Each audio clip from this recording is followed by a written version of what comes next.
দেশ ছাড়িয়া বিদেশ আইছি, আইজ ৩ বছর হইছে। কিন্তু এতটা দূরে আইছি এতদিন ফিল হইছে না। আজকে আমার ফিল হয় যে আমরা কত দূরে আইছি। আর এই জিনিসটা ফিল করলাম বাংলাদেশের ইন্টারনেট বন্ধ হওয়ার পর থেইক্কা। বন্ধ হওয়ার পর থেইক্কা যে আম্মা, ভাই-বোনের লগে মাতছি না লাগে নিজে পাগল হয়ে যেতাম। মানে এত খারাপ লাগে। যখন আমি বাংলাদেশ থেকে আই, তখনও আমার এত খারাপ লাগছে না। এখন আমার যতটা খারাপ লাগে। আচ্ছা এতটা দিন ধরে আমি তারার লগে মাতছি না। এত খারাপ লাগে।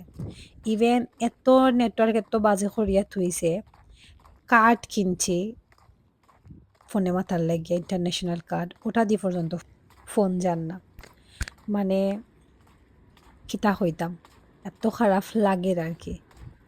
আসলে মানে এই ধরনের পরিস্থিতির লাগি কোনো সময় প্রস্তুত আসলাম না। তো যাই হোক আল্লাহর কাছে দোয়া করি বাংলাদেশের যে পরিস্থিতি